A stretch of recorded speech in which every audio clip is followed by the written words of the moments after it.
nosotros nos percatamos de que estaba ocurriendo un debate sobre Cuba y sobre la cultura en Cuba. Y aunque visto desde la distancia, eran muy pocos los usuarios de Internet en Cuba con los que hay ahora. Pero sí tenía una repercusión por correo, se enviaban los contenidos. Y estaba, la voz de Cuba estaba a muy bajo volumen en ese debate sobre Cuba, ¿no? Cuando hablo de la voz de Cuba, hablo de la voz de los intelectuales, de los escritores y artistas cubanos, ¿no?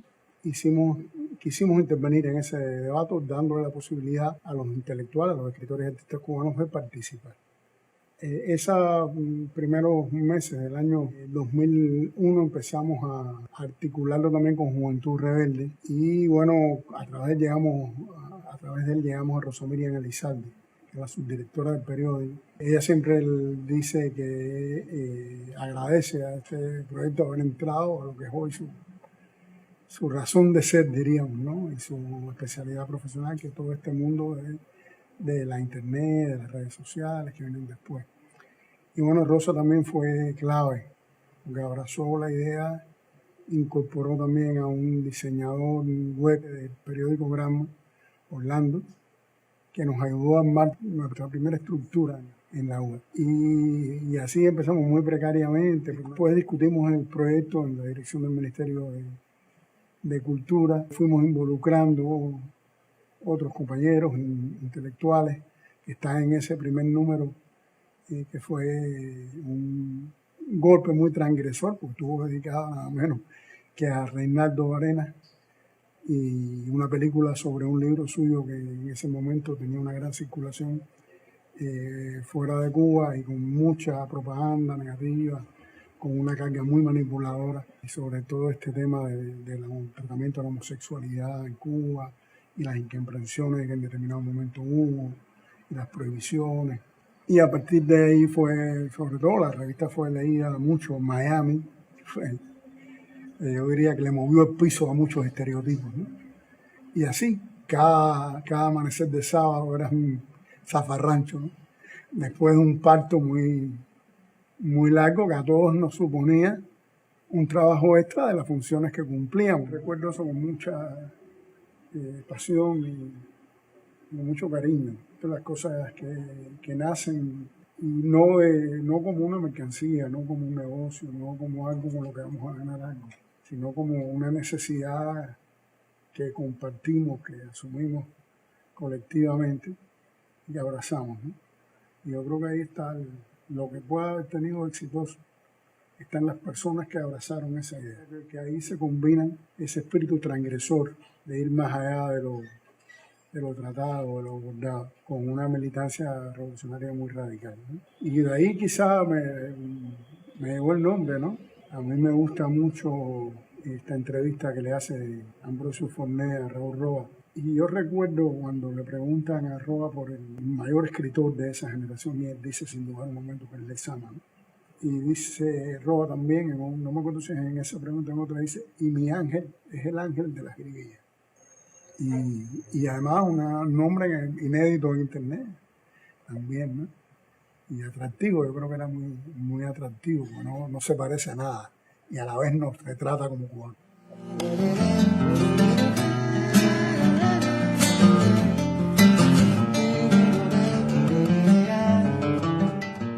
Yo creo que eso fue clave, lograr incorporar periodistas sólidos, intelectuales nuestros de punta, de alto prestigio, las firmas de las jirguillas, hay textos de Cintio, de Retamar y de las grandes plumas de nuestra cultura. Y en la concepción de esos primeros números también, las reuniones que en el Ministerio de Cultura sostuvimos con un grupo importante de escritores, sobre todo, abrazaron la publicación, la hicieron suya, participaron y escribieron para ella. Y los que no escribieron aportaron ideas valiosas, y también gente del mundo de la música, del mundo de las artes plásticas, del cine. Pero yo creo que la participación, no hacer algo sectario, tampoco tan gregario, baja el nivel, ¿no? Pero ser abierto y discutir siempre lo que queremos hacer y escuchar. Escuchar a los que saben, a los que incluso pueden estar en desacuerdo con lo que vas a hacer. Y estar muy atento también a la recepción. Y nosotros tuvimos la ventaja, yo creo que eso fue un error que ellos cometieron, de que cada vez que salía un número, una mujer le hablaba a nosotros.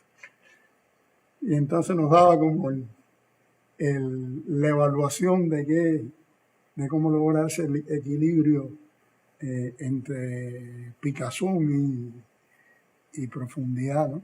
Y esa beligerancia inteligente, ¿no? Que caracterizó a la publicación, ¿no? Y a la vez lograr también la visualidad en el diseño, el discurso de la belleza, que es un discurso nuestro, ¿no?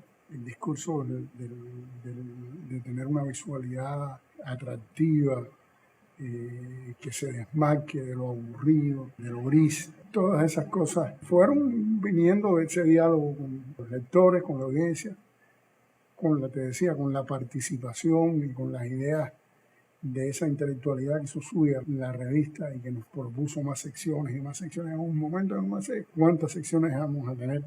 La presencia de voces de mucho prestigio en la cultura cubana. La mezcla de la beligerancia política y de la radicalidad política con la amplitud de miras, con el antidogmatismo, con romper de lo que no se puede hablar. La calidad visual también, ¿no? Pensando así rápido, ya te decía, su espíritu innovador de siempre tener algo nuevo, también en el sentido de las posibilidades de la red. Ser los primeros que hicimos un concierto, repetimos un concierto online en Cuba. Yo creo que también fuimos de los primeros que pusimos videos a demanda. Y ese espíritu innovador, bueno, ¿con qué se van a bajar esta gente ahora, ¿no? Y yo creo que también eso fue atractivo, ¿no? Para mucha gente estar ahí. Cuba. Yo creo que lo más importante es Cuba, porque hablábamos de los intelectuales cubanos, pero mucha gente en el mundo fuera de Cuba miró hacia la jiribilla. Mucho de la intelectualidad internacional de izquierda también fue publicada ahí.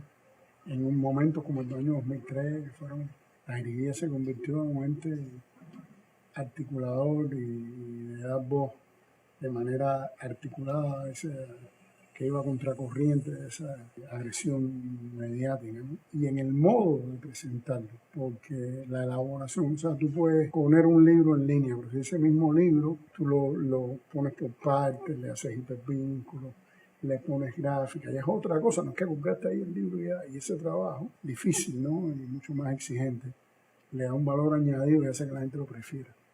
Entonces, son los mismos contenidos, pero aquí está presentado de otra manera y yo creo que la publicación también tenía, gracias a su colectivo, a la entrega de su colectivo, la capacidad de hacer ese trabajo con los archivos de la Biblioteca Nacional, los archivos del propio Instituto Cubano del Libro, de la editorial Letras Cubanas, el trabajo con la memoria, que son cosas que no están en internet y están en las librerías. Tiene también, le dio un valor. Y que fue el resultado de eso. Bueno, ahora logramos esto, ¿qué más? ¿Y qué más? ¿Y qué más? Los cuadernos después en el papel, la revista en el papel, las presentaciones de la revista, los conciertos. Ya salir de la internet al mundo físico, ¿no? Todo eso tiene que ver, uno con el colectivo, con la disposición del colectivo, con la creatividad del colectivo, y otro con el respaldo de la institución, del INTEC, ¿no? de que era una revista sentada en el Instituto Cubano del Libro, desde la presidencia del Instituto Cubano del Libro y desde la dirección del Ministerio de Cultura. Facilita las cosas, ¿no? La ley del acceso a materiales también hay que reconocerlo, ¿no?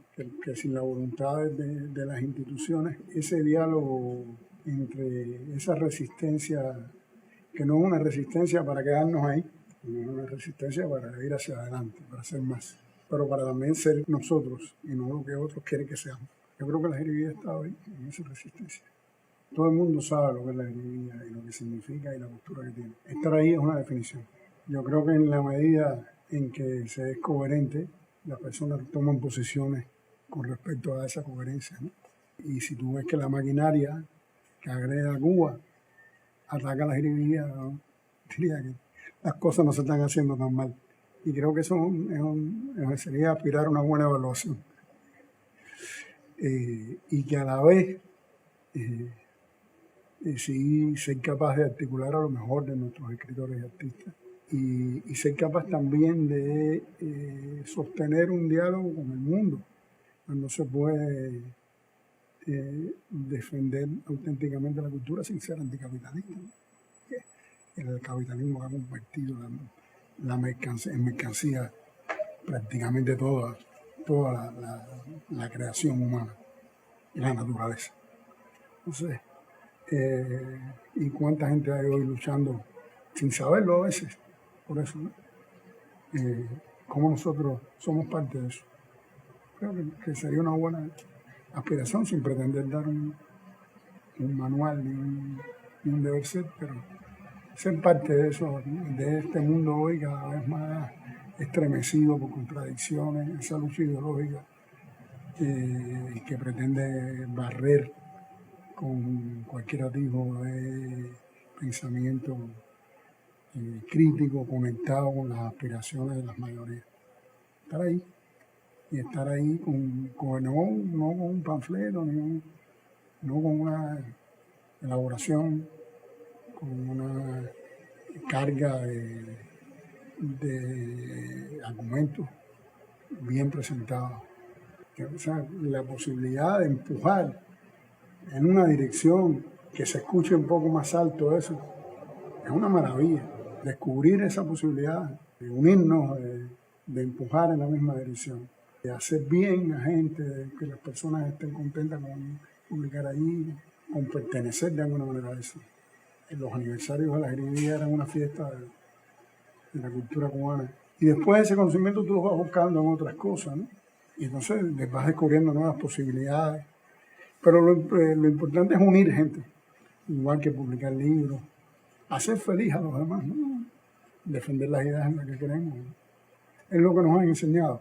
Pero la satisfacción de hacer por los demás es lo que ha hecho grande este país. Y pertenecer a ese país y a ese espíritu es lo que te puede decir. Yo puse un granito enorme, no montaña, cordillera. Eso. Las cosas no tienen por qué ser para siempre. Lo que tiene que ser para siempre es el espíritu de las cosas, que valga la pena.